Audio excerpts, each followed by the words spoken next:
രാഹുൽ മാങ്കൂട്ടത്തിലുമായി ബന്ധപ്പെട്ട ആരോപണങ്ങളുമായി ബന്ധപ്പെട്ട ക്രൈംബ്രാഞ്ച് അന്വേഷണം പുരോഗമിക്കുകയാണ്. വിവിധ തലങ്ങളിൽ പല തെളിവ് ശേഖരണത്തിനാണ് ക്രൈംബ്രാഞ്ചിന്റെ ശ്രമം ഇപ്പോൾ നടക്കുന്നത്. പരാതിക്കാരുടെ മൊഴിയെടുക്കാനുള്ള ശ്രമങ്ങളിലാണ് ഇപ്പോൾ ക്രൈംബ്രാഞ്ച് സംഘം ഉള്ളത് എന്നാണ് നമുക്ക് മനസ്സിലാകുന്നത്. മൊഴി നൽകാൻ 3 പരാതിക്കാരോട് ക്രൈംബ്രാഞ്ച് ആവശ്യപ്പെട്ടിട്ടുണ്ട് എന്നാണ് നമുക്ക് ലഭിക്കുന്ന വിവരം. ഇന്ന് ക്രൈംബ്രാഞ്ച് ആസ്ഥാനത്ത് എത്താനാണ് ഇവരോട് ആവശ്യപ്പെട്ടിരിക്കുന്നത്. അതേസമയം ഗർഭഛിദ്രം നടത്തിയ 2 യുവതികളുടെ മൊഴിയെടുക്കാനുള്ള നീക്കവും സജീവമാക്കിയിട്ടുണ്ട്. മാധ്യമങ്ങൾക്ക് മുന്നിൽ പരസ്യ വെളിപ്പെടുത്തൽ നടത്തിയ റിനി ആനിനെ നേരിൽ കണ്ട് മൊഴിയെടുക്കാനുള്ള തയ്യാറെടുപ്പിലാണ് പ്രത്യേക അന്വേഷണ സംഘം.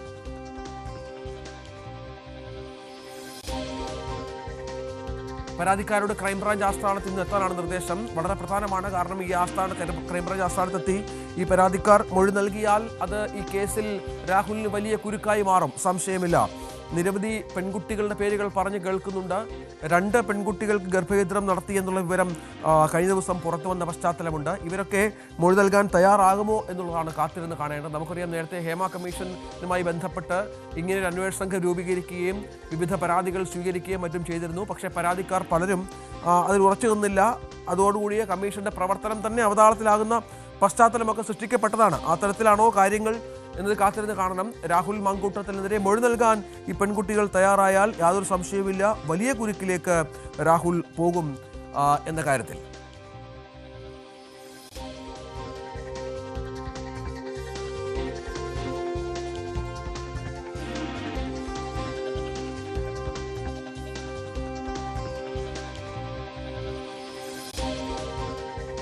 ഗർഭചിത്രം നടത്തിയ യുവതികളുടെ അടക്കം മൊഴിയെടുക്കാനാണ് ഇപ്പോൾ നീക്കം നടത്തുന്നത് എന്നുള്ളതാണ് പ്രധാനപ്പെട്ട കാര്യം.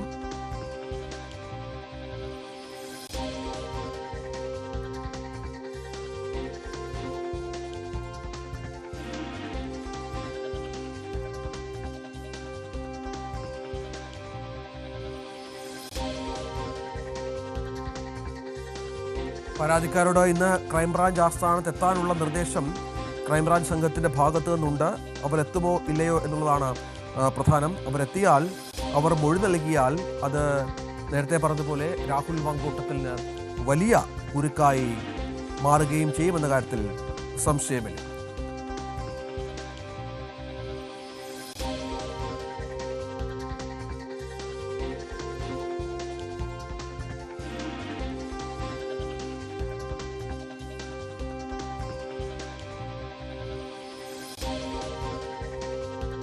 ഡാൻ കുര്യൻ വിവരങ്ങൾ പങ്കുവെക്കും. ഡാന്, ഈ അന്വേഷണത്തിന്റെ രീതി അത് ഈ പരാതിക്കാരോട് ക്രൈംബ്രാഞ്ച് ആസ്ഥാനത്ത് എത്തുക, പരാതിയിൽ മൊഴി നൽകുക എന്നുള്ളതാണ്. അതിന് എത്ര പേർ തയ്യാറാകുമെന്നുള്ളതല്ലേ ഇനി നമ്മൾ കാത്തിരുന്ന് കാണേണ്ടത്?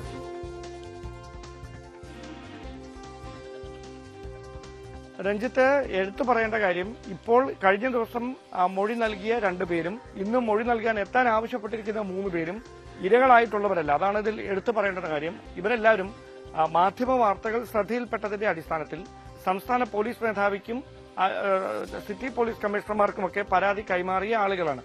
അവരോടൊരു ഔപചാരികതയുടെ പേരിൽ ഇതുമായി ബന്ധപ്പെട്ട ഇതിനൊരു കോൺക്രീറ്റ് ആയിട്ടുള്ള ഒരു ബേസ് ഉണ്ടാകുക എന്ന ലക്ഷ്യത്തോടെ മാത്രമാണ് അവരുടെ മൊഴി വിശദമായി രേഖപ്പെടുത്തി ആ മൊഴിയിൽ പരാമർശിക്കുന്ന ഇരകളിലേക്ക് എത്തുന്നതിനുള്ള അന്വേഷണ സംഘത്തിന്റെ ഒരു നീക്കം ഇപ്പോൾ നടന്നുകൊണ്ടിരിക്കുന്നത്. നമുക്ക് ലഭിക്കുന്ന സൂചനകളനുസരിച്ച് മാധ്യമങ്ങളിലൂടെ പരസ്യമായി വെളിപ്പെടുത്തൽ നടത്തിയ 3 പേരിൽ 2 പേരെ അന്വേഷണ സംഘം ബന്ധപ്പെട്ടിട്ടുണ്ട്. പക്ഷെ അതിൽ ഒരാൾ ഈ കേസുമായി മുമ്പോട്ട് പോകാൻ താല്പര്യമില്ല, കോടതി കയറിയിറങ്ങാൻ താല്പര്യമില്ല, പറയാനുള്ളത് പറഞ്ഞു കഴിഞ്ഞു, അതിൽ ഉറച്ചു നിൽക്കുന്നു എന്ന കാര്യം അന്വേഷണ സംഘത്തെ അറിയിച്ചതായാണ് വിവരം. മറ്റ് 2 പേരുടെ മൊഴി അത് രേഖപ്പെടുത്തുന്നതിന് വേണ്ടിയിട്ടുള്ള നീക്കം അവരുടെ സമയം ചോദിച്ചിട്ടുണ്ട്. അത് അന്വേഷണ സംഘത്തെ അവർ ആ കാര്യം വൈകാതെ തന്നെ അറിയിക്കും. എപ്പോഴാണ് സാവകാശം എന്ന കാര്യം അറിയിക്കുമെന്ന സൂചനകളാണ് ക്രൈംബ്രാഞ്ച് അന്വേഷണ സംഘത്തിന്റെ ഭാഗത്തു നിന്ന് ലഭിക്കുന്നത്.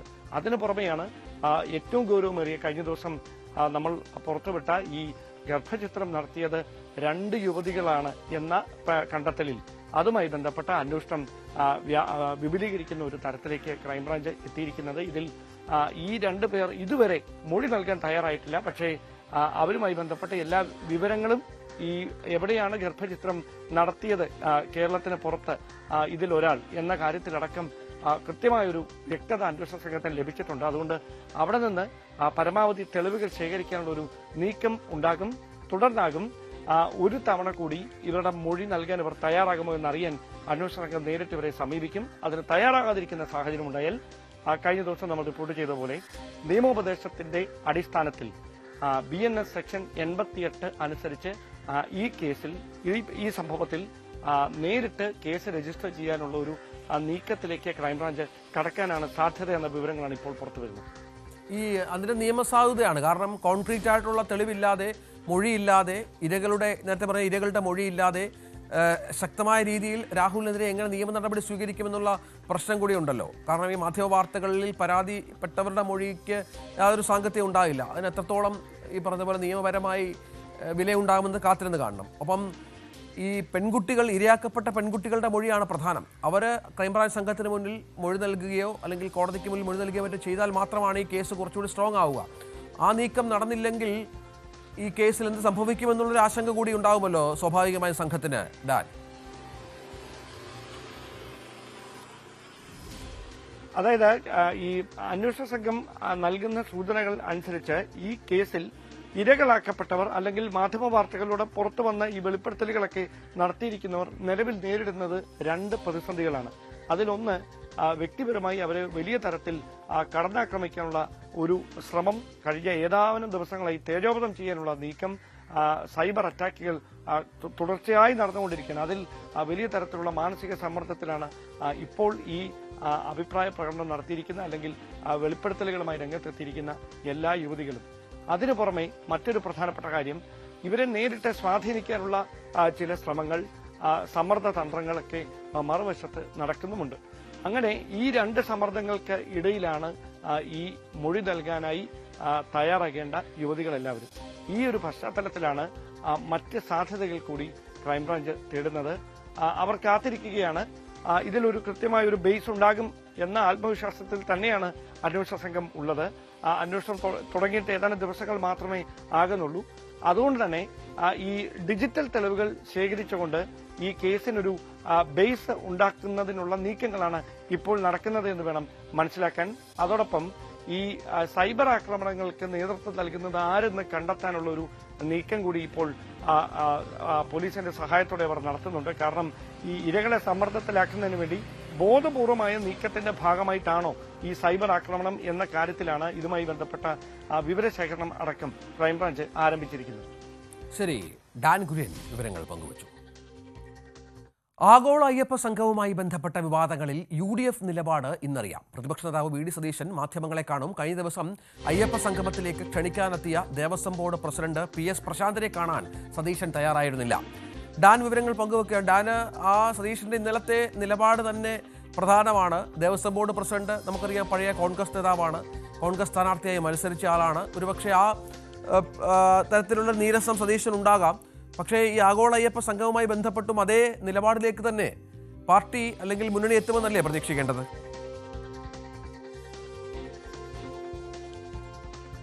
അതായത് വിശ്വാസികളെ വഞ്ചിക്കാനുള്ള ഒരു നീക്കമാണ് CPMന്റെ ഭാഗത്തു നിന്ന്, LDFന്റെ ഭാഗത്തു നിന്ന്, സർക്കാരിന്റെ ഭാഗത്തു നിന്ന് ഈ വിഷയത്തിൽ ഉണ്ടാകുന്നത് എന്ന ആക്ഷേപമാണ് പ്രതിപക്ഷ നേതാവും UDF അപ്പാടെയും മുമ്പോട്ട് വെക്കുന്നത്. അത് ചൂണ്ടിക്കാണിച്ചുകൊണ്ടാണ് ഈ ആഗോള അയ്യപ്പ സംഗമത്തോട് സഹകരിക്കേണ്ടതില്ല എന്നൊരു തീരുമാനത്തിലേക്ക് UDF എത്തുന്നത് എന്ന് വേണം മനസ്സിലാക്കാൻ. അത് വിശദീകരിക്കുന്നതിന് വേണ്ടിയാണ് UDF കൺവീനർ അടൂർ പ്രകാശും അതോടൊപ്പം പ്രതിപക്ഷ നേതാവ് VD സതീശനും ചേർന്ന് 10:15 അദ്ദേഹത്തിന്റെ ഔദ്യോഗിക വസതിയായ കന്റോൺമെന്റ് ഹൌസിൽ മാധ്യമങ്ങളെ കാണാനിരിക്കുന്നത്. അപ്പോൾ ഈ വിഷയത്തിൽ പ്രതിപക്ഷത്തിന്റെ നിലപാട് എന്ത് എന്ന കാര്യത്തിൽ ഒരു വ്യക്തത വരും. അവിടെ ഈ വിഷയവുമായി ബന്ധപ്പെട്ട് സർക്കാർ ഉദ്ദേശിക്കുന്ന കാര്യം എന്താണെന്ന് രാഷ്ട്രീയ പ്രചാരണത്തിലൂടെ അല്ലെങ്കിൽ അത് കൃത്യമായി തുറന്നു കാട്ടുക എന്ന ഒരു സമീപനം UDFന്റെ ഭാഗത്തുനിന്ന് ഉണ്ടായേക്കുമെന്നാണ് സൂചന. കഴിഞ്ഞ ദിവസം ഇത് ശരിവെക്കുന്ന തരത്തിൽ അല്ലെങ്കിൽ ഇന്നലെ UDFന്റെ യോഗം ഓൺലൈനായി ചേർന്നിരുന്നു എന്നാണ് നമുക്ക് ലഭിക്കുന്ന സൂചനകൾ. ഏതാണ്ട് 1 മണിക്കൂർ നീണ്ടുനിന്ന യോഗത്തിൽ ഈ വിഷയത്തിൽ ഏത് തരത്തിലുള്ള ഒരു നിലപാടാണ് സ്വീകരിക്കേണ്ടത് എന്ന കാര്യത്തിൽ കൃത്യമായ ചർച്ചകൾ നടന്നു. ആ നിലപാട് വിശദീകരിക്കുന്നതിന് വേണ്ടിയാണ് 10:15 പ്രതിപക്ഷ നേതാവും UDF കൺവീനറും ചേർന്ന് മാധ്യമങ്ങളെ കാണാനിരിക്കും.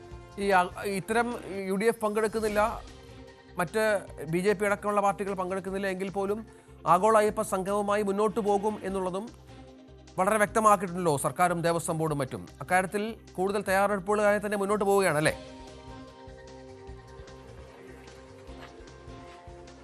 അതായത് തെരഞ്ഞെടുപ്പിന് ഒരുങ്ങുന്ന ഒരു സാഹചര്യമാണ് സംസ്ഥാനത്ത്. ഏറ്റവും അടുത്ത തദ്ദേശ തെരഞ്ഞെടുപ്പും വൈകാതെ തന്നെ നിയമസഭാ തെരഞ്ഞെടുപ്പും വരുന്ന ഒരു പശ്ചാത്തലം. അതുകൊണ്ട് തന്നെ വിശ്വാസികളുടെ ഒരു പിന്തുണ ഉറപ്പാക്കുക എന്ന് പറയുന്നത് സർക്കാരിന് മുമ്പിൽ ഒരു അനിവാര്യതയാണ്. അവിടെ കൃത്യമായ ഒരു പൊളിറ്റിക്കൽ സ്ട്രാറ്റജി കൂടിയാണ് സർക്കാരിന്റെ ഭാഗത്തുനിന്ന് LDFന്റെ ഭാഗത്തുനിന്ന് ഉണ്ടാകുന്നത്. അതുകൊണ്ട് തന്നെ ഏത് വിധേനയും ഈ ആഗോള അയ്യപ്പ സംഗമം നടത്തുമെന്ന കാര്യത്തിൽ തർക്കമൊന്നും വേണ്ട. മന്ത്രി VN വാസവൻ കൃത്യമായ ഒരു അവസരം രാഷ്ട്രീയമായി കൂടി പ്രയോജനപ്പെടുത്തുന്നു എന്ന് വേണം ഈ വിഷയത്തിൽ നിന്ന് മനസ്സിലാക്കാൻ. നമുക്കറിയാം വലിയ തരത്തിൽ ഇടത് സർക്കാരിന് വിമർശന വിധേയമായ ഒന്നാണ് സ്ത്രീ പ്രവേശന വിഷയവുമായി ബന്ധപ്പെട്ടുണ്ടായ തർക്കങ്ങൾ. അത് വലിയ കോളിളക്കം വിശ്വാസികൾക്കിടയിൽ ഉണ്ടാക്കുന്ന ഒരു സാഹചര്യം ഉണ്ടായിരുന്നു. BJP സ്വാധീനം ഉറപ്പിക്കുന്നതിലേക്ക് വരെ അത് കാര്യങ്ങൾ കൊണ്ടുചെന്നെത്തിച്ച് അങ്ങനെ ഒരു പിഴവ് സംഭവിക്കാതെ ഇരിക്കുക എന്നൊരു വലിയ രാഷ്ട്രീയ ലക്ഷ്യം കൂടി ഇങ്ങനെയൊരു അയ്യപ്പ സംഗമം നടത്തുന്നതിലൂടെ ലക്ഷ്യം വെക്കുന്നുണ്ട് സർക്കാർ എന്ന് വേണം മനസ്സിലാക്കാൻ. എന്തായാലും ഈ വിഷയത്തിൽ ഇടത് സർക്കാരിന്റെ നയവ്യതിയാനമാണ് ഉണ്ടായിരിക്കുന്നത് എന്ന വിഷയം ചൂണ്ടിക്കാണിച്ചുകൊണ്ട് ഇതിനെ രാഷ്ട്രീയ പ്രചാരണ ആയുധമാക്കി വിഷയമാക്കി മാറ്റുന്നതിനുള്ള നീക്കമായിരിക്കും UDFന്റെ ഭാഗത്തുനിന്ന് ഉണ്ടാകുകയെന്നാണ് സൂചന.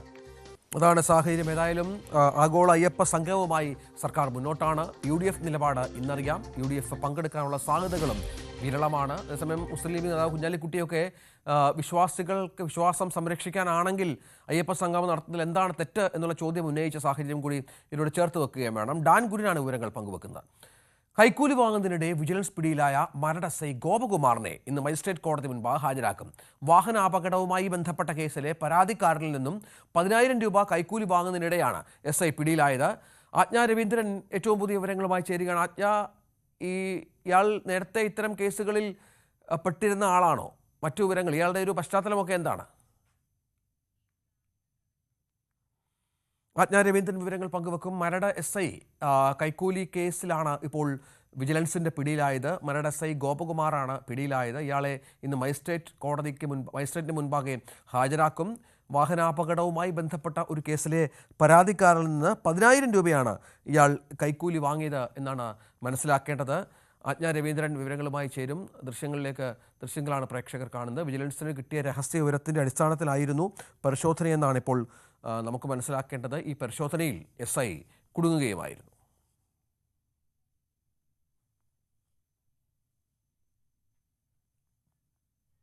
ആജ്ഞ, എന്തൊക്കെയാണ് വിവരങ്ങൾ? രഞ്ജിത്ത്, വാഹനാപകടവുമായി ബന്ധപ്പെട്ട കേസിലാണ്, അതായത് കേസ് ഒതുക്കി തീർക്കാനാണ് ഈ മരട് SI ഈ ഗോപകുമാർ കൈക്കൂലി വാങ്ങിച്ചിരുന്നത്.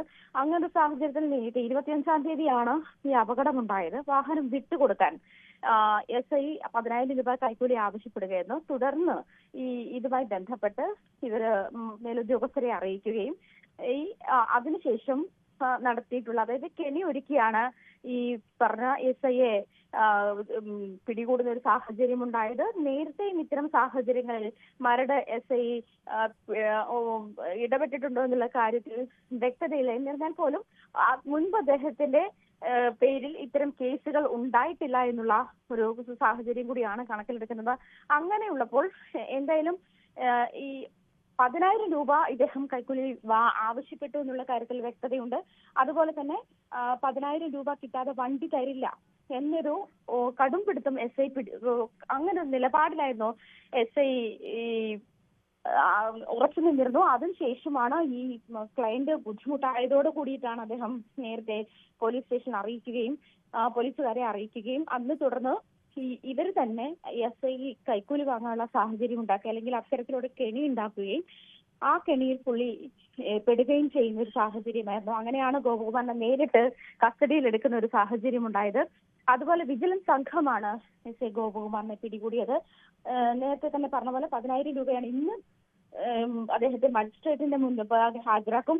അദ്ദേഹത്തിന് നേരത്തെയുള്ള കേസുകളിൽ, അതായത് മുൻപ് ഇത്തരം കാര്യങ്ങളിൽ അദ്ദേഹം ഇടപെട്ടിട്ടുണ്ടോ, ഇത്തരം കൈക്കൂലിയുമായി ബന്ധപ്പെട്ട പരാതികളുണ്ടോ, ഇത്തരം കാര്യങ്ങളൊക്കെ വിജിലൻസ് സൂക്ഷ്മമായി പരിശോധിക്കുമെന്നാണ് മനസ്സിലാക്കാൻ കഴിയുന്നത്.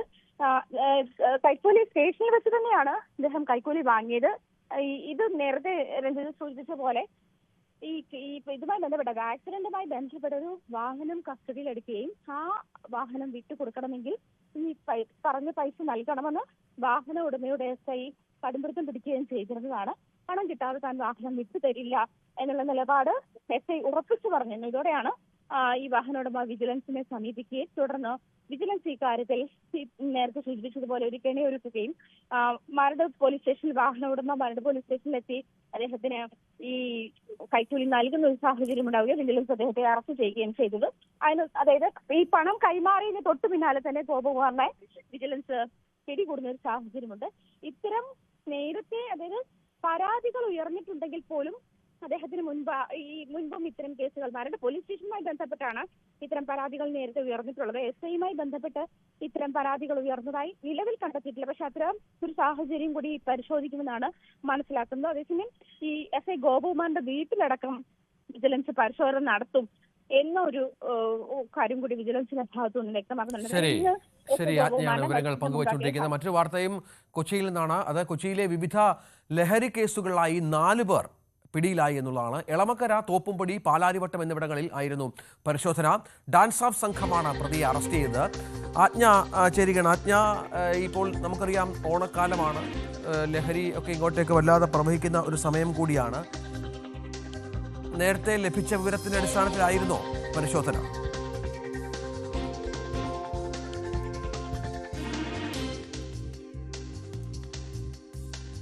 ആജ്ഞ, കേൾക്കാമോ?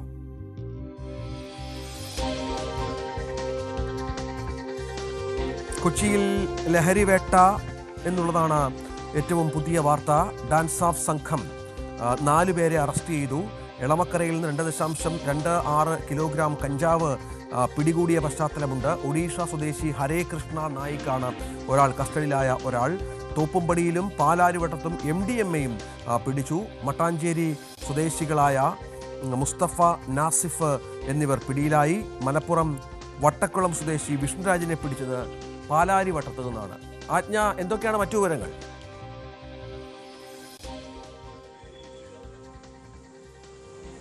രഞ്ജിത്ത്, ഇതുമായി ബന്ധപ്പെട്ട് അതായത് ഓണവുമായി ബന്ധപ്പെട്ട് ഉത്സവവുമായി ബന്ധപ്പെട്ടുള്ള പരിശോധനകളിൽ ശരിക്കും ഡാൻസ് ഓഫ് സംഘം ഊർജിതമാണ്. പ്രത്യേകിച്ചും ലഹരി ബന്ധങ്ങൾ കൂടുതൽ പരിശോധിക്കുന്നുണ്ട്.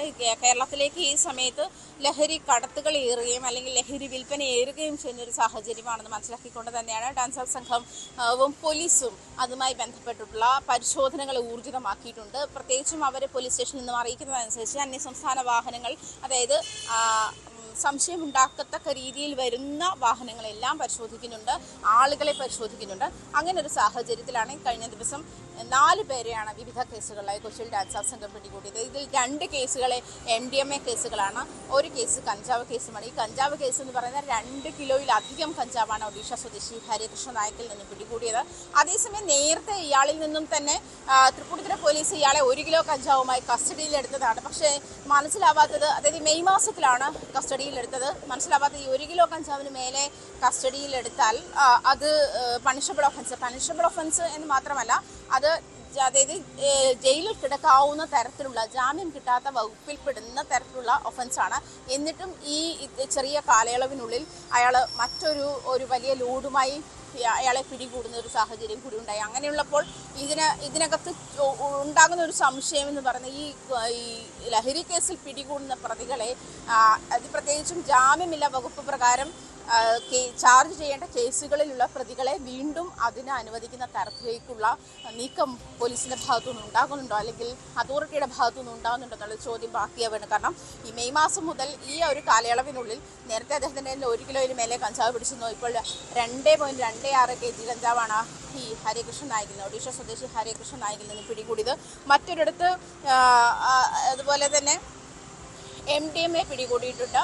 MDMA പിടികൂടിയതിൽ 2 ടീമുകളാണ്. ഒന്ന് മട്ടാഞ്ചേരി സ്വദേശികളായ 2 പേരും, മറ്റൊന്ന് ഇവിടെ തോപ്പുംപടിയിൽ MDMA പിടികൂടിയതാണ്. ഇത് രണ്ടും, ഒന്ന് 14 ഗ്രാമോളമുണ്ട്, രണ്ടാമത്തെ ടീമിൽ നിന്ന് പിടികൂടിയത് വളരെ ചെറിയ അളവിലുള്ളതാണ്. എന്നിരുന്നാൽ പോലും ഇത് ലക്ഷക്കണക്കിന് രൂപ വിലമതിക്കുന്ന MDMA ആണ് ഇപ്പോൾ ഡാൻസ് ഓഫ് സംഘം പിടികൂടിയിട്ടുള്ളത്. എന്തായാലും പരിശോധന പ്രത്യേകിച്ച് ഓണത്തിരക്കിലേക്ക് ഇത്തരം ലഹരി വസ്തുക്കൾ അല്ലെങ്കിൽ ലഹരി കടത്തോ ഊർജിതമാകാമെന്നുള്ള നിരീക്ഷണത്തിൽ തന്നെയാണ് പോലീസ് ഉള്ളത്. ആ ഒരു സാഹചര്യത്തിൽ വളരെയധികം പരിശോധന ഊർജിതമാക്കിയിരിക്കുന്ന ഒരു സാഹചര്യമാണ് നിലവിൽ ഡാൻസ് ഓഫ് സംഘത്തിന്റെയും പോലീസിന്റെയും എക്സൈസിന്റെയും ഒക്കെ ഭാഗത്തുനിന്നും ഉണ്ടായിക്കൊണ്ടിരിക്കുന്നത്. വരും ദിവസങ്ങളിലും വലിയ പരിശോധനകൾ നടക്കും, പരിശോധന ശക്തമാക്കും എന്നുള്ള മെസ്സേജ് തന്നെയാണ് അതോറിറ്റിയിൽ നിന്ന് ലഭിക്കുന്നത്. രഞ്ജിത്ത്, ആജ്ഞയാണ് വിവരങ്ങൾ പങ്കുവച്ചത്. മംഗളൂരുവിൽ കോളേജിൽ ഓണാഘോഷത്തിനിടെ ഉണ്ടായ ആവേശം സിനിമാ മോഡൽ സംഘർഷം ആശങ്ക പരത്തുകയാണ്. 1ാം വർഷ വിദ്യാർത്ഥികളെ ഉപയോഗിച്ച് പരിസരവാസികളാണ് പ്രശ്നമുണ്ടാക്കിയത് എന്നാണ് സൂചന. സംഭവത്തിൽ മലപ്പുറം സ്വദേശിയായ മുഹമ്മദ് സാബിദ് എന്ന വിദ്യാർത്ഥിക്ക് കുത്തേറ്റിരുന്നു. ആചാര്യ നഴ്സിംഗ് കോളേജിലാണ് ഓണാഘോഷത്തിനിടയിൽ സംഘർഷം ഉണ്ടായത്. സംഭവത്തിൽ 4 പ്രതികൾ അറസ്റ്റിലായിട്ടുണ്ട് എന്നാണ് ഇപ്പോൾ നമുക്ക് ലഭിക്കുന്ന വിവരം. ഇവിടെ ഓണാഘോഷം പൊടിപൊടിക്കുമ്പോഴാണ് ഇത്തരത്തിൽ നാട്ടുകാരടക്കം ഇടപെട്ട് ഈ സംഘർഷത്തിലേക്ക് കാര്യങ്ങൾ എത്തിയത് എന്നുള്ളതാണ് ഏറ്റവും ഗൗരവം വർദ്ധിപ്പിക്കുന്ന സംഭവത്തിൻ്റെ. മലപ്പുറം സ്വദേശിയായ മുഹമ്മദ് സാബിദ് എന്ന വിദ്യാർത്ഥിക്കാണ് കുത്തേറ്റത് എന്നാണ് നമുക്ക് ലഭിക്കുന്ന വിവരം. 4 പ്രതികൾ അറസ്റ്റിലായിട്ടുണ്ട് എങ്കിൽ പോലും ഈ സംഭവവുമായി ബന്ധപ്പെട്ട വിവിധ വശങ്ങളിൽ പോലീസ് അന്വേഷണം തുടരുകയാണ്. ഗവർണർമാർക്ക് ബില്ലുകളിൽ തീരുമാനമെടുക്കാമെന്ന സമയപരിധി നിശ്ചയിക്കുന്നതിനെ സംബന്ധിച്ചുള്ള രാഷ്ട്രപതിയുടെ റഫറൻസിൽ സുപ്രീം കോടതിയുടെ ഭരണഘടനാ ബെഞ്ച് ഇന്നും വാദം കേൾക്കും. ഗവർണർക്ക് അനന്തമായി ബില്ലുകൾ പിടിച്ചുവെക്കാനാവില്ലെന്ന സുപ്രീം കോടതി ചീഫ് ജസ്റ്റിസ് കഴിഞ്ഞ ദിവസം അഭിപ്രായപ്പെട്ടിരുന്നു. Chief justice BR Gavai, justice Suryakant, justice Vikram Nath, justice PS Narasimha, justice AS Chandurkar എന്നിവരടങ്ങുന്ന ബെഞ്ചാണ് കേസ് പരിഗണിക്കുന്നത്. ഉത്തരേന്ത്യയിൽ മഴക്കെടുതി രൂക്ഷമാണ്. ഡൽഹിയിൽ യമുന നദിയിലെ ജലനിരപ്പ് അപകട നിലയിലാണ്. 206.36 മീറ്ററാണ് നിലവിലെ ജലനിരപ്പ്. ഇന്ന് ഉച്ചയോടെ വീണ്ടും ജലനിരപ്പ് ഉയരാൻ സാധ്യത ഉണ്ടെന്നാണ് മുന്നറിയിപ്പ്. താഴ്ന്ന പ്രദേശങ്ങളിൽ വീടുകളിൽ വെള്ളം കയറി. പ്രളയ സാധ്യത നിലനിൽക്കെ 10,000-ലധികം പേരെ മാറ്റിപ്പാർപ്പിച്ചു. ഇന്നും മഴയ്ക്ക് സാധ്യത ഉള്ളതിനാൽ യെല്ലോ അലേർട്ട് പ്രഖ്യാപിച്ചിട്ടുണ്ട്.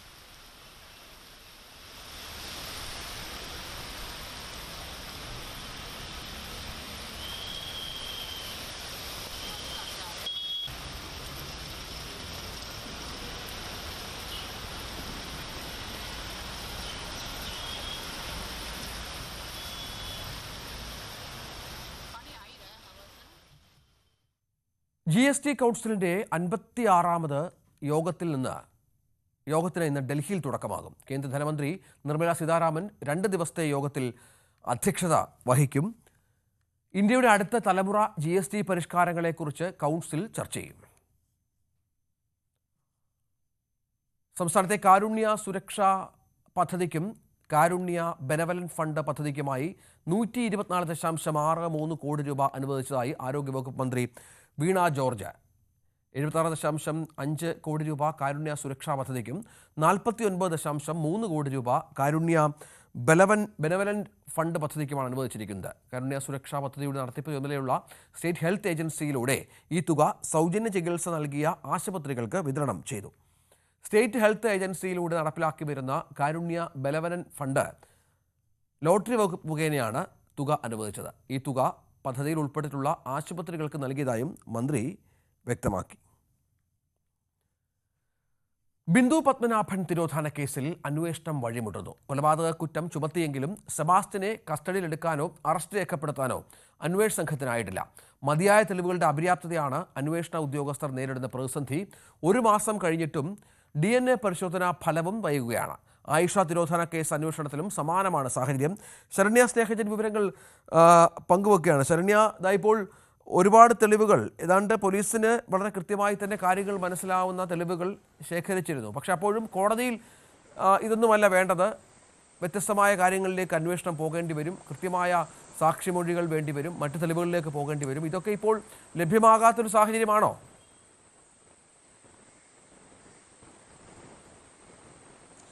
രഞ്ജിത്ത്, ബിന്ദു പത്മനാഭൻ തിരോധാന കേസുമായി ബന്ധപ്പെട്ട് അത് 302, അതായത് അന്നത്തെ കൊലപാതക കേസാണ്. അതുകൊണ്ട് തന്നെ 302 വകുപ്പ് പ്രകാരമാണ് ബിന്ദു പത്മനാഭൻ കേസ് അപ്ഗ്രേഡ് ചെയ്തത്. അത് ഈ ചേർത്തല കോടതിയിൽ അത് അന്വേഷണ ഉദ്യോഗസ്ഥൻ ചേർത്തല കോടതിയെ അറിയിക്കുകയും ചെയ്തു. 302 അടക്കമുള്ള വകുപ്പുകൾ ചുമത്തിക്കൊണ്ട് മിസ്സിംഗ് കേസായിരുന്ന KP ആക്ട് പ്രകാരം മിസ്സിംഗ് കേസായിരുന്ന കേസ് പിന്നീട് അത് കൊലപാതക കേസായി ഇപ്പോൾ മാറ്റി. അതിനൊരു പശ്ചാത്തലം എന്ന് പറയുന്നത് ജൈനമ്മ തിരോധാനം ഉണ്ടായി. അതിൽ ജൈനമ്മയുടെ ബ്ലഡ് ബ്ലഡ് സ്റ്റെയിൻസ് അടക്കം ആ വീടിനകത്ത് നിന്ന് കണ്ടെത്തി കൊലപാതകം നടന്നിട്ടുണ്ട് എന്നുള്ളൊരു നിഗമനത്തിലേക്ക് അന്വേഷണ സംഘം എത്തി. ആ വീടിനകത്ത് കണ്ടെത്തിയ രക്തക്കറയുടെ സാമ്പിളുകൾ DNA പരിശോധനയ്ക്ക് വിധേയമാക്കിയപ്പോൾ അത് ജൈനമ്മയുടേതാണെന്ന് കണ്ടെത്തുകയും ചെയ്തു. ആ ഒരു പശ്ചാത്തലത്തിൽ സാഹചര്യങ്ങളുടെ അടിസ്ഥാനത്തിലാണ് ഈ മൂന്ന് സ്ത്രീകൾക്കും, അതായത് ഐഷയും ജൈനമ്മയും ഒപ്പം തന്നെ ബിന്ദു പത്മനാഭനും, ഈ മൂന്ന് സ്ത്രീകളും കൊല്ലപ്പെട്ടിട്ടുണ്ട് എന്നുള്ളൊരു നിഗമനത്തിലേക്ക് അന്വേഷണ സംഘം എത്തുന്നത്. പക്ഷേ അങ്ങനെ ഒരു നിഗമനത്തിലേക്ക് അന്വേഷണ സംഘം എത്തി നിൽക്കുമ്പോഴും ഈ 302 വകുപ്പുകളടക്കം മാറ്റിക്കൊണ്ട് ചേർത്തല കോടതിയെ അറിയിച്ചിട്ടുണ്ടെങ്കിൽ പോലും ഇനി അതിനുള്ള മറ്റ് നടപടിക്രമങ്ങളിലേക്ക് കടക്കുക എന്നുള്ളതാണ് ഇപ്പോൾ അന്വേഷണ സംഘത്തിന് മുന്നിൽ ഒരു വെല്ലുവിളിയായി നിൽക്കുന്നത്. അതായത് ഇനി ഫോർമൽ അറസ്റ്റ് രേഖപ്പെടുത്തണം. അത് ഇപ്പോൾ നമുക്കറിയാം ആഴ്ചകൾ കഴിഞ്ഞു 302 വകുപ്പ് അപ്ഗ്രേഡ് ചെയ്തിട്ട്. അതിനുശേഷം പിന്നെ ഇപ്പോൾ ആ കേസിനകത്ത് ഒന്ന് ഏറ്റുമാനൂർ കോടതിയുടെ അണ്ടറിലാണ് ഇപ്പോൾ സെബാസ്റ്റ്യൻ കോട്ടയത്ത് റിമാൻഡിലുള്ളത്.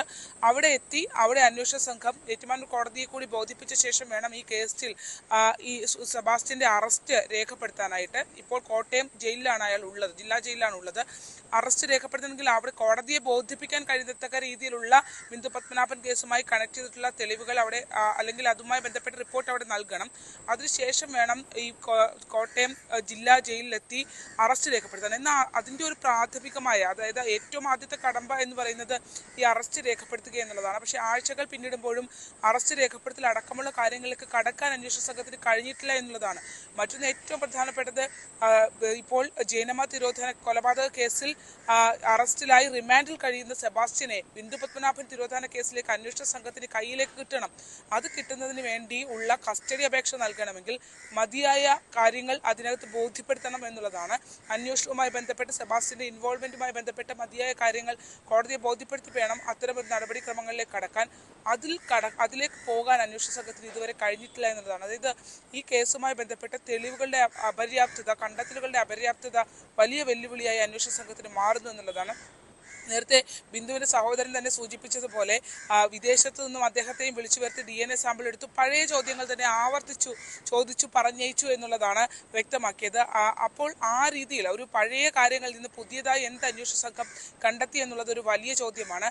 ആ ഒരു ചോദ്യത്തിലേക്ക് പോവുകയാണെങ്കിൽ അത്തരം ഒരു കൃത്യമായൊരു സെബാസ്റ്റ്യന്റെ ഇൻവോൾവ്മെന്റിലേക്ക് നേരത്തെ പറഞ്ഞ കാര്യങ്ങൾക്ക് അപ്പുറത്തേക്ക് പുതിയതായി ഒന്നും കണ്ടെത്താൻ കഴിഞ്ഞിട്ടില്ല എന്നുള്ളതാണ് ഇപ്പോൾ നമുക്ക് അന്വേഷണ സംഘത്തിൽ നിന്ന്, അതിൽ പോലീസിനുള്ളിൽ നിന്ന് നമുക്ക് ലഭിക്കുന്ന സൂചന. അങ്ങനെ ഒരു മതിയായ തെളിവുകൾ കണ്ടെത്താൻ കഴിയാതെ ഇവരുടെ ഒരു പ്രതീക്ഷ എന്ന് പറയുന്നത് ആ സെബാസ്റ്റ്യന്റെ പുരയിടത്തിൽ നിന്ന് കിട്ടിയ എല്ലുകളുടെ സാമ്പിളുകളെല്ലാം തന്നെ DNA പരിശോധന കഴിച്ചു. ആ ബോണുകൾ ആരുടേതാണ് എന്ന് കണ്ടെത്തുക എന്നുള്ളത് മനുഷ്യാസ്ഥികളാണ് എന്നുള്ളത് ഫോറൻസിക് വിഭാഗം അന്ന് തന്നെ സ്ഥിരീകരിച്ചിരുന്നു.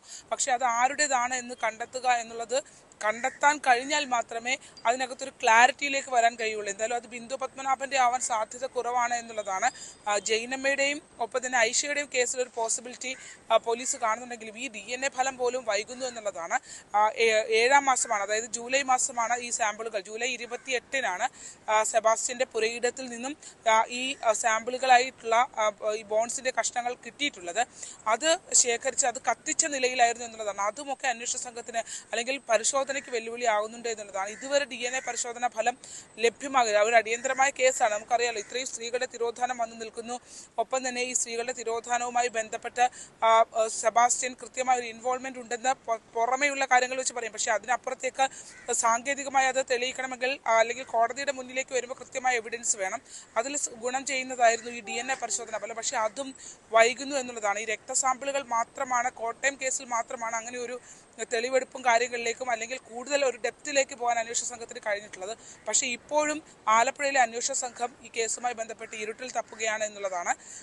പുതിയൊരു ആളുകളിലേക്ക് പോകാനോ അല്ലെങ്കിൽ പുതിയ കണ്ടെത്തലുകളിലേക്ക് പോകാനോ അവർക്ക് കഴിഞ്ഞിട്ടില്ല. കാര്യമായ പരിശോധനകൾ ഈ ബിന്ദുവിന്റെ ശരീരവുമായി ബന്ധപ്പെട്ട് അല്ലെങ്കിൽ അത് എവിടെ മറവ് ചെയ്തു എന്നതുമായി ബന്ധപ്പെട്ടുള്ള കാര്യമായ പരിശോധനകളിലേക്ക് പോകാനോ കൊലപ്പെടുത്തിയെന്ന് സ്ഥിരീകരിച്ച് കണ്ടെത്തിക്കൊണ്ട് വരാനോ അവർക്ക് കഴിയാത്തൊരവസ്ഥയിൽ നിൽക്കുകയാണ് രഞ്ജിത്ത്. അതിൽ ഒപ്പം നമ്മൾ ഒരു കാര്യം പറയാതെ പോകാൻ കഴിയില്ല. കാരണം ബിന്ദു പത്മനാഭന്റെ ആദ്യ കേസുമായി ബന്ധപ്പെട്ട ബിന്ദുവിന്റെ സഹോദരൻ ഉൾപ്പെടെ ഇതിനകത്ത് വകുപ്പ് തല അന്വേഷണം നടത്തണം. കാരണം അത് കേസ് മുഴുവൻ അട്ടിമറിക്കപ്പെട്ടു, അതുപോലെയാണ് ഇത് ഫ്രെയിം ചെയ്യപ്പെട്ടിരിക്കുന്നത് എന്ന ആരോപണം ഉന്നയിച്ചിരുന്നു. വകുപ്പ് തല അന്വേഷണം അദ്ദേഹം സർക്കാരിൽ നിന്ന് മന്ത്രി പി പ്രസാദ് അടക്കമുള്ള ആളുകളുമായി സംസാരിക്കുകയും ചെയ്തതാണ്. വകുപ്പ് തല അന്വേഷണം നടത്തുമെന്നാണ് അദ്ദേഹം കരുതുന്നത്. പക്ഷേ ഈ വകുപ്പ് തല അന്വേഷണം, അത് ഈ കേസിനെ ഇപ്പോഴും അന്വേഷണ സംഘത്തിലെ ഉദ്യോഗസ്ഥർ ബാധിക്കുന്ന കാര്യം ആദ്യത്തെ ടീം നൽകിയിട്ടുള്ള അതിനകത്ത് വെച്ചിട്ടുള്ള ആ ഫ്രെയിം ചെയ്തിട്ടുള്ള മോശം അവസ്ഥയാണ്.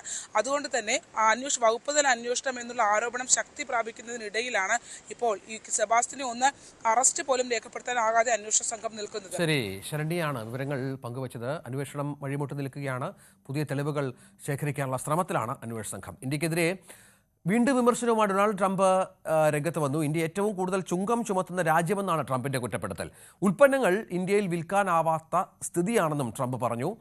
റഷ്യൻ പ്രസിഡന്റ് വ്ളാഡിമിർ പുടിന്റെ കാര്യത്തിൽ താൻ നിരാശനാണെന്നും US പ്രസിഡന്റ് പറഞ്ഞു. റഷ്യൻ ആക്രമണത്തിൽ യുക്രൈനിലുണ്ടാകുന്ന മരണങ്ങൾ കുറയ്ക്കാൻ ചില നടപടികൾ ആലോചിക്കുകയാണ്. US-നെതിരായി റഷ്യ ചൈന അച്ചുതണ്ട് രൂപപ്പെടുന്നതിൽ ആശങ്കയില്ല. തനിക്ക് ആരോഗ്യ പ്രശ്നങ്ങളുണ്ടെന്ന പ്രചാരണം ട്രംപ് തള്ളി. ജോലി തിരക്കുകളും മാധ്യമങ്ങൾക്കുള്ള അഭിമുഖവും വെർജീനിയ ഗോൾഫ് ക്ലബ് സന്ദർശനവും മറ്റുമായി താൻ തിരക്കിലായിരുന്നതിനാണ് പൊതുമധ്യത്തിൽ പ്രത്യക്ഷപ്പെടാതിരുന്നതെന്നും ട്രംപ് പറഞ്ഞു. ലോകമുറ്റുനോക്കിയ ഒരു പടുകൂറ്റൻ സൈനിക പരേഡ് ഇന്ന് ചൈനയിൽ നടന്നു. രണ്ടാം ലോക മഹായുദ്ധത്തിന്റെ വിജയസ്മരണയിൽ നടത്തിയ പരേഡ് ചൈനയുടെ സൈനിക ശേഷിയുടെ വിളംബരമായി. അമേരിക്കയ്ക്ക് പരോക്ഷ മുന്നറിയിപ്പ് നൽകാനും ചൈനീസ് പ്രസിഡന്റ് മറന്നില്ല.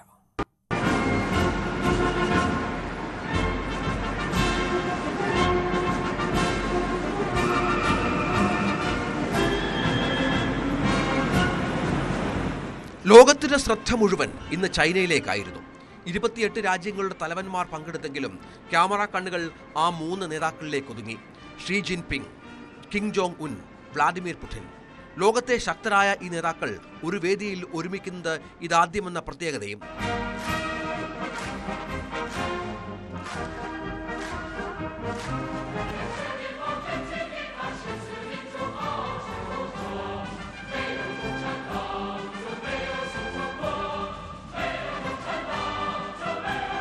വിമാനയാത്ര ഒഴിവാക്കി പ്രത്യേക തീവണ്ടിയിൽ അതിർത്തി കടന്നെത്തിയ കിം ജോങ് ഉന്നിന് ഊഷ്മള സ്വീകരണം നൽകിയ ചൈന അമേരിക്കയ്ക്ക് ചില സൂചനകളും നൽകി. ദീർഘമായ പ്രസംഗം നടത്താതെ തങ്ങളെ കീഴടക്കാൻ ലോകത്തെ ഒരു ശക്തിക്കും ആവില്ലെന്ന് ചുരുങ്ങിയ ഭാഷയിൽ പറഞ്ഞ ഷീ ജിൻപിങ്ങിന്റെ വാക്കുകൾ അമേരിക്കയ്ക്ക് മുന്നറിയിപ്പുമായി.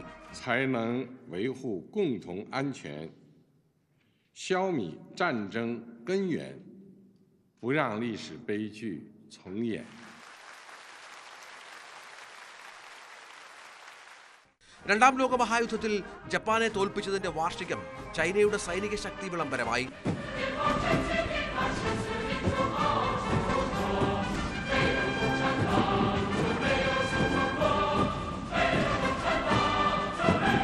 അടുത്തിടെ നേടിയെടുത്ത അത്യന്താധുനിക ആയുധങ്ങളടക്കം പ്രദർശിപ്പിച്ചു. 10,000 സൈനികർ പങ്കെടുത്തു.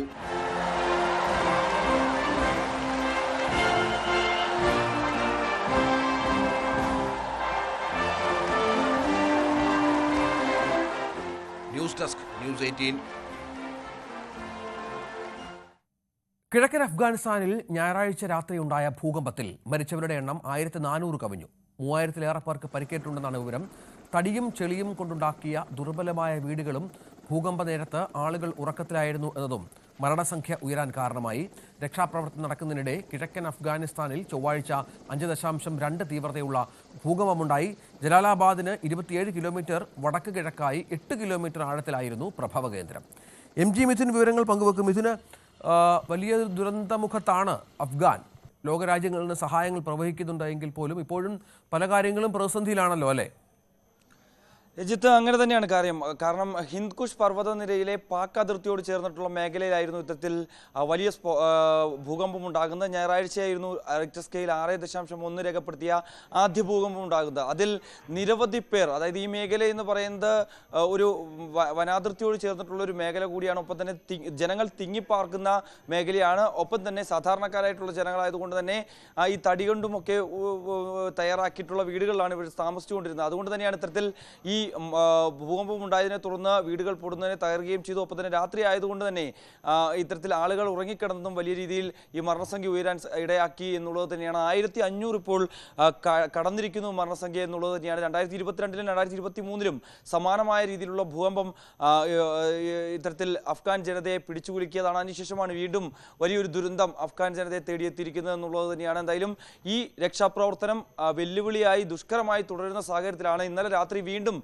ഈ പ്രദേശത്ത് നിന്ന് ഏകദേശം 7 കിലോമീറ്റർ അകലെയായി മറ്റൊരു ഭൂകമ്പം കൂടി റിപ്പോർട്ട് ചെയ്യുന്നത്. 5.5 റിക്ടർ സ്കെയിലിൽ രേഖപ്പെടുത്തിയ ഭൂചലനത്തോടെ വീണ്ടും നിരവധി പേർക്ക് ജീവൻ നഷ്ടപ്പെടുന്ന തരത്തിലേക്ക് കാര്യങ്ങൾ പോയി. വീണ്ടും വലിയ രീതിയിലുള്ള നാശനഷ്ടം അഫ്ഗാന്റെ വിവിധ ഭാഗങ്ങളിൽ ഉണ്ടായി എന്നുള്ളത് തന്നെയാണ്. അതിൽ പ്രധാനമായും കുനാർ, നങ്കർഘർ പ്രവിശ്യകളെയാണ് ഇത് ഏറ്റവും കൂടുതൽ ബാധിക്കുകയും ചെയ്തിട്ടുള്ളത്. ഇവിടെയൊക്കെ ഈ രക്ഷാപ്രവർത്തനം തുടരുന്നുണ്ട് എങ്കിൽ പോലും തന്നെ കനത്ത മഴയും ഈ മേഖലയിൽ ഉണ്ട് എന്നുള്ളത് തന്നെയാണ്. അതുകൊണ്ട് തന്നെ രക്ഷാപ്രവർത്തനത്തെ വലിയ വെല്ലുവിളിയായി ബാധിക്കുന്നുണ്ട്. ഈ പ്രദേശത്തേക്ക് ഇപ്പോഴും പലയിടങ്ങളിലേക്കും ആളുകൾക്ക് എത്തിപ്പെടാൻ പറ്റാത്തൊരു സ്ഥിതിവിശേഷമുണ്ട്.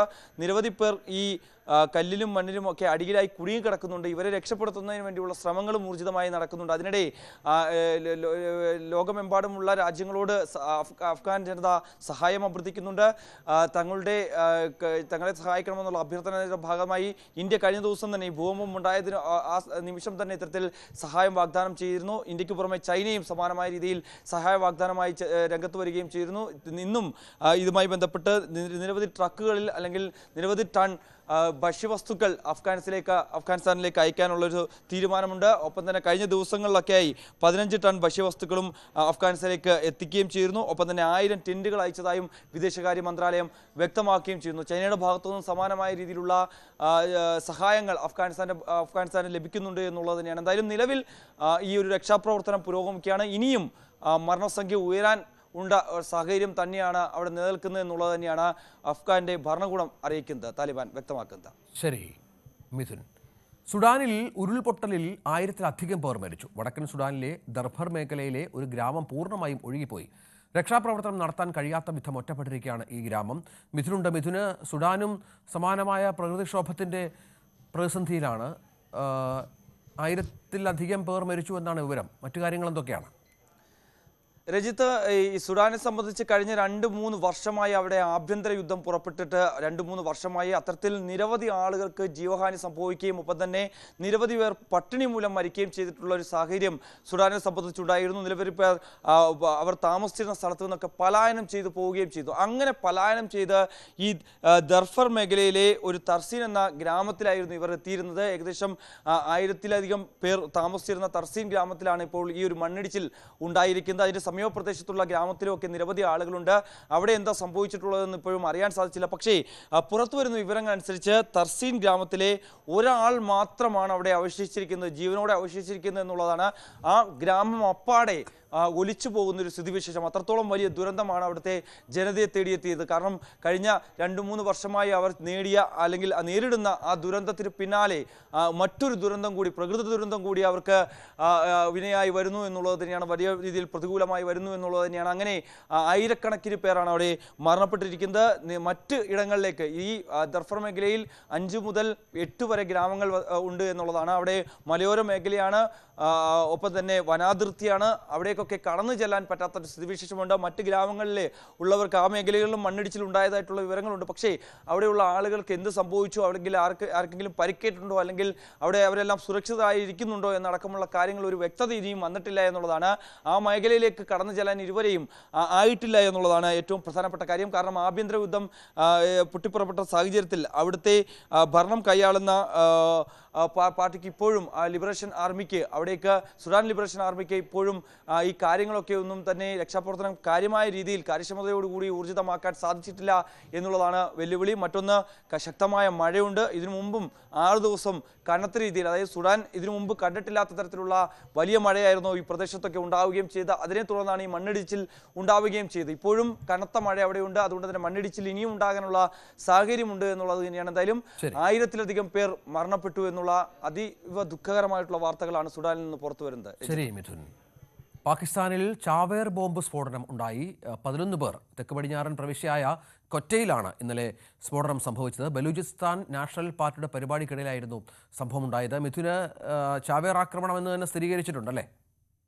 അങ്ങനെ തന്നെയാണ് പ്രാഥമികമായിട്ടുള്ള വിവരം. ഈ 3 സ്ഫോടനങ്ങൾ രഞ്ജിത്ത് ഇപ്പോൾ ഉണ്ടായിട്ടുണ്ട് പാകിസ്ഥാന്റെ വിവിധ ഇടങ്ങളിൽ. കൊറ്റയിലും ഒപ്പം തന്നെ ബലൂചിസ്ഥാനിലും 2 സ്ഫോടനങ്ങളും ഒപ്പം തന്നെ ഖൈബർ പഖ്തൂണിലും മറ്റൊരു സ്ഫോടനവും ഉണ്ടായി. ഇതിൽ 3ഇടത്തും ഇത്തരത്തിൽ ഈ വാഹനത്തിൽ സ്ഫോടന വസ്തുക്കൾ നിറച്ച വാഹനവുമായി വന്ന് ഇടിച്ചു കയറുകയായിരുന്നു എന്നുള്ളതാണ്. ബലൂചിസ്ഥാൻ ആർമിയുടെ പരിപാടി ഇന്നലെ വൈകിട്ട് നടക്കുന്നതിനിടയിലാണ് ആദ്യ സ്ഫോടനം ഉണ്ടാകുന്നത്. ആ സമയത്ത് അവിടുത്തെ നേതാക്കളൊക്കെ പങ്കെടുത്ത് അവരുടെ പ്രസംഗം പൂർത്തീകരിച്ചതിന് ശേഷം അവിടെ നിന്ന് പോകുന്നതിനിടയിലാണ് തൊട്ടു പിന്നാലെയാണ് ഈ പരിപാടി നടന്ന വേദിയിലേക്ക് വാഹനം ഇടിച്ചു കയറുകയും സ്ഫോടനം ഉണ്ടാവുകയും ചെയ്തത്. അതിന് മണിക്കൂറുകൾക്ക് പിന്നാലെ തൊട്ട് ഖൈബർ പഖ്തൂണിൽ ഒരു സൈനിക വാഹനത്തിന് നേരെ ഇത്തരത്തിൽ ആക്രമണം ഉണ്ടാകുന്നത്. സൈനിക വ്യൂഹത്തിന് നേരെ ഇതേ രീതിയിൽ തന്നെ സമാനമായ രീതിയിൽ തന്നെ സ്ഫോടക വസ്തുക്കൾ നിറച്ച വാഹനം വന്ന് ഇടിച്ചു കയറിയായിരുന്നു. അതിൽ 6 സൈനികർ കൊല്ലപ്പെട്ടിട്ടുണ്ട്.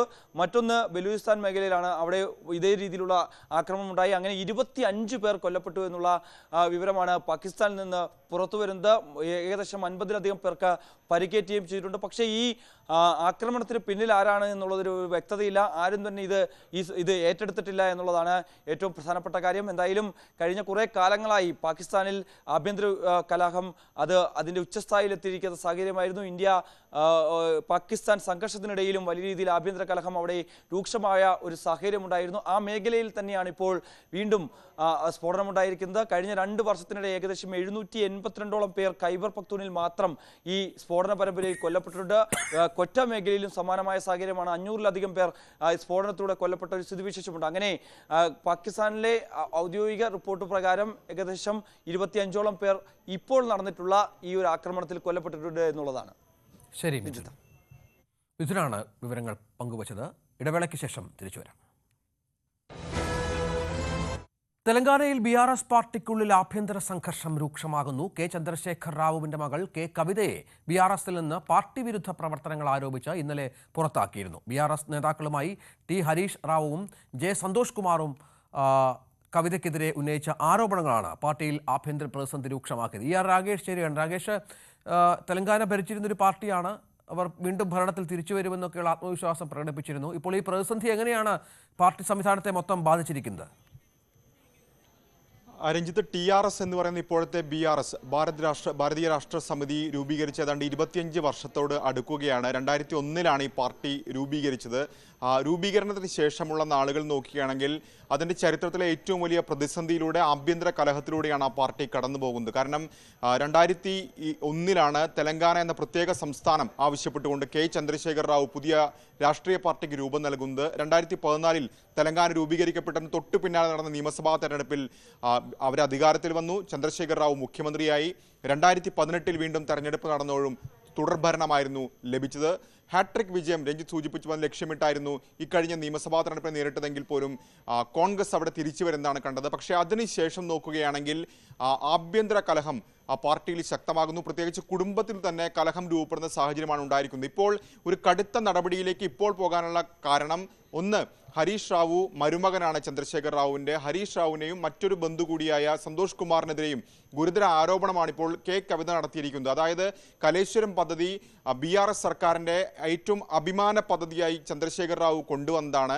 ആ പദ്ധതിക്കെതിരെ നിലവിൽ CBI അന്വേഷണത്തിന് ഉത്തരവിട്ടിരിക്കുകയാണ് കഴിഞ്ഞ ദിവസം മുഖ്യമന്ത്രി രേവന്ത് റെഡ്ഡി. അതിനിടെ കവിത നടത്തിയ ചില പരാമർശങ്ങളാണ് ഇപ്പോൾ കടുത്ത നടപടിയിലേക്ക്, പാർട്ടി വിരുദ്ധ പ്രവർത്തനം നടത്തിയെന്ന് ആരോപിച്ചുകൊണ്ട് സസ്പെൻഡ് ചെയ്യുന്ന നടപടിയിലേക്ക് ചന്ദ്രശേഖർ റാവു പോയിരിക്കുന്നത്. അതായത് ഈ പദ്ധതിയുമായി ബന്ധപ്പെട്ടുകൊണ്ട് ബാരേജുകളിൽ കേടുപാടുകൾ, തീർക്കാൻ കഴിയാത്തത്ര കേടുപാടുകൾ 3 ബാരേജുകൾക്കുണ്ട് എന്നടക്കമുള്ള വിദഗ്ധ സമിതികളടക്കം റിപ്പോർട്ടുകൾ പുറത്തു വന്നിരുന്നു. അത് വലിയ തോതിൽ രാഷ്ട്രീയ ആയുധമാക്കുകയും കെ ചന്ദ്രശേഖർ റാവുവിനും ഹരീഷ് റാവുവിനും ഇതിൽ പങ്കുണ്ടെന്ന പ്രതിപക്ഷം ആരോപണം ശക്തമാക്കുന്നതിനിടെയാണ് ഹരീഷ് റാവുവിന് ഇതിൽ ഉത്തരവാദിത്തമുണ്ട് എന്ന സൂചന നൽകിക്കൊണ്ട് അല്ലെങ്കിൽ അത്തരം പരാമർശം കവിതയുടെ ഭാഗത്തുനിന്നുണ്ടാകുന്നത്. അതായത് രേവന്ത് റെഡ്ഡിയുമായി ചില നീക്കുപോക്കുകൾ ഹരീഷ് റാവു നടത്തുന്നു ചന്ദ്രശേഖർ റാവുവിനെതിരെ. അദ്ദേഹത്തിൻ്റെ പ്രതിച്ഛായ ഇടിച്ചു തകർക്കാൻ ഹരീഷ് റാവു ഗൂഢനീക്കം നടത്തുന്നു തുടങ്ങിയ ആരോപണങ്ങളാണ് കവിത ഉന്നയിച്ചത്. അതുകൊണ്ട് തന്നെ 2014 മുതൽ 2018 വരെ ജലസേചന മന്ത്രിയായിരുന്ന ഹരീഷ് റാവുവിന് ഇതിൽ ഉത്തരവാദിത്തമില്ല എന്ന ചോദ്യം പോലും കവിതയുടെ ഭാഗത്തുനിന്നുണ്ടായി. അങ്ങനെ കടുത്ത വിമർശനങ്ങൾ കവിത തുടരുന്ന സാഹചര്യത്തിലാണ് ഇപ്പോൾ സസ്പെൻഡ് ചെയ്തുകൊണ്ടുള്ള നടപടിയിലേക്ക് KCR കടന്നിരിക്കുന്നത്. കാരണം KCRുമായി ബന്ധപ്പെട്ടുകൊണ്ടും നേരത്തെ ചില ആരോപണങ്ങൾ കവിത ഉന്നയിച്ചിരുന്നു. പ്രത്യേകിച്ച് BJPക്കെതിരെ മൃദു സമീപനം KCR സ്വീകരിക്കുന്നതടക്കമുള്ള തുറന്ന കത്ത് അയച്ചത് പിന്നീട് അത് പരസ്യമാവുകയും അത് ചോരുകയും അത് വലിയ വിവാദമാവുകയൊക്കെ ചെയ്തിരുന്നു. ഏതായാലും കുടുംബത്തിലെ കലഹം ഇനി കവിതയുടെ അടുത്ത നീക്കം എന്ത് എന്നുള്ളത് നിർണായകമായ കാര്യമാണ്. രഞ്ജിത്ത്. ശരി. നമുക്കിനി ഓണവിശേഷങ്ങളിലേക്കാണ്. ഇന്ന് പൂരാടം.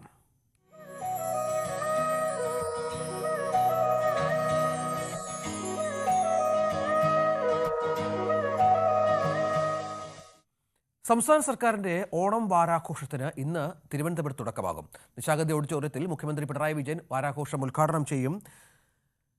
നടൻ ബേസിൽ ജോസഫ്, തമിഴ് നടൻ ജയം രവി എന്നിവർ മുഖ്യ അതിഥികളാകും. 9-ാം തീയതിയാണ് വാരാഘോഷത്തിന് സമാപനം കുറിച്ചുള്ള ഘോഷയാത്ര. ഗവർണർ രാജേന്ദ്ര വിശ്വനാഥ് അർലേക്കർ ഘോഷയാത്ര ഫ്ളാഗ് ഓഫ് ചെയ്യും. ഇന്നലെ മന്ത്രിമാരായ വി ശിവൻകുട്ടിയും മുഹമ്മദ് റിയാസും രാജ്ഭവനിൽ എത്തിയാണ് ഗവർണറെ ക്ഷണിച്ചത്. സർക്കാരിന്റെ ഓണക്കോടിയും മന്ത്രിമാർ ഗവർണർക്ക് നൽകി. ഓണത്തിനെന്ത് രാഷ്ട്രീയം? കായംകുളത്ത് യൂത്ത് കോൺഗ്രസ് സംഘടിപ്പിച്ച ഓണാഘോഷ പരിപാടിയിൽ അതിഥിയായി എത്തിയത് പ്രതിഭ MLA ആണ്. കായംകുളം റെസ്റ്റ് ഹൗസിലെത്തിയ MLA യൂത്ത് കോൺഗ്രസ് പ്രവർത്തകർ പരിപാടിയിലേക്ക് ക്ഷണിക്കുകയായിരുന്നു. ക്ഷണം സ്വീകരിച്ചെത്തിയ MLA മത്സരങ്ങളിൽ പങ്കെടുത്ത ശേഷമാണ് മടങ്ങിയത്. സുന്ദരിക്ക് പൊട്ടുകുത്ത് എന്ന മത്സരത്തിൽ പങ്കെടുത്തു. നമുക്ക് ദൃശ്യങ്ങളിൽ കാണാം. കഴിഞ്ഞ തവണ പ്രതിഭയ്ക്കെതിരെ മത്സരിച്ച ഹരിത ബാബുവാണ് വളരെ സ്നേഹത്തോടെ പ്രതിഭയെ സ്വീകരിച്ച് കോൺഗ്രസ് ഓഫീസിലേക്ക് എത്തിക്കുകയും മത്സരത്തിൽ പങ്കെടുപ്പിക്കുകയും ചെയ്തത്. ഈ സുന്ദരിക്ക് പൊട്ടുതവൻ മത്സരത്തിന്റെ ഭാഗമാവുകയാണ്. നന്നായിട്ട് കൈയടിക്കും പ്രിയപ്പെട്ട.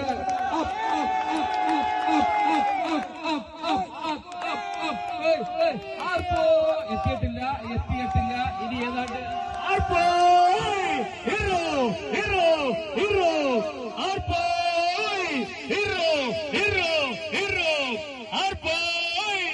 ഏതാണ്ട് അടുത്തെത്തിയിട്ടുണ്ട്. ചൂട് ചൂട് ചൂട് ചൂട് കൊടുംചൂട് കൊടുംചൂട് കൊടുംചൂട് ഏതാണ്ട് സുന്ദരിക്ക് അടുത്തെത്തിയിട്ടുണ്ട്.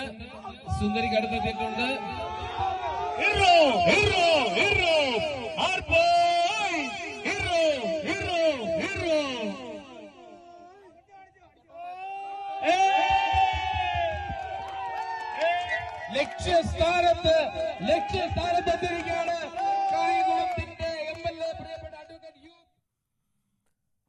ട്രെൻഡിനൊപ്പം ഓണം കളറാക്കി പട്ടാമ്പി പോലീസ് സേന. ചെണ്ടമേളവും മാവേലിയും ഒപ്പം കൂളിംഗ് ഗ്ലാസും ഡ്രസ് കോഡുമൊക്കെയായി ആഘോഷം പൊടിപൊടിച്ചു. ആർപ്പുവിളികളുമായി പട്ടാമ്പി നഗരത്തിൽ നടന്ന പോലീസ് ഓണാഘോഷ റാലിയും ആവേശക്കാഴ്ചയായി. മുറ്റത്ത് വിളക്കും മാദേവരുമായി പൂക്കളം. ചുറ്റും കൂളിംഗ് ഗ്ലാസും ഡ്രസ് കോഡും അണിഞ്ഞ് ഒരു പറ്റം ആളുകൾ. കണ്ടാൽ കോളേജ് ഓണാഘോഷമാണെന്ന് തോന്നും. എന്നാൽ ന്യൂജൻ ഓണാഘോഷത്തെ വെല്ലുന്ന തരത്തിലായിരുന്നു പട്ടാമ്പി പോലീസ് സ്റ്റേഷനിലെ ആഘോഷം.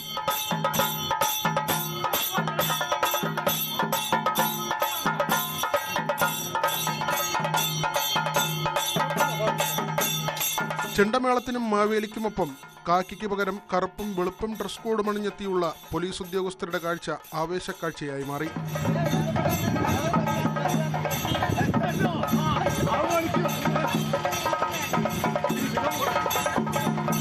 ഇതോടൊപ്പം പോലീസ് സ്റ്റേഷൻ മുറ്റത്ത് തിരുവാതിരക്കളിയും ഒരുക്കി. സർക്കിൾ ഇൻസ്പെക്ടർ അൻഷാദിന്റെ നേതൃത്വത്തിലായിരുന്നു ആഘോഷ പരിപാടികൾ. ന്യൂസ് 18 പട്ടാമ്പി.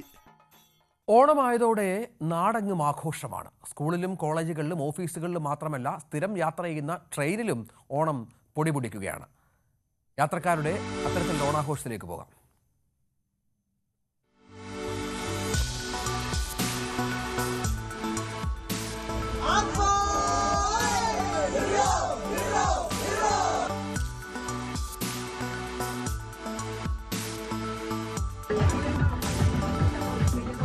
നാടെങ്ങും ആഘോഷത്തിമിർപ്പിലാണ്. ഓണം കളറാക്കുകയാണ് മലയാളികൾ. സ്കൂളും കോളേജും ഓഫീസുകളിലുമെല്ലാം ആഘോഷം പൊടിപൊടിക്കുകയാണ്. സ്ഥിരം യാത്ര ചെയ്യുന്ന ട്രെയിനിലും ബസ്സിലുമൊക്കെ ഇത്തരത്തിലുള്ള ആഘോഷങ്ങളും പതിവാണ്. പാലക്കാട് കോയമ്പത്തൂർ മെമുവിലെ ഓണാഘോഷ കാഴ്ചയാണിത്.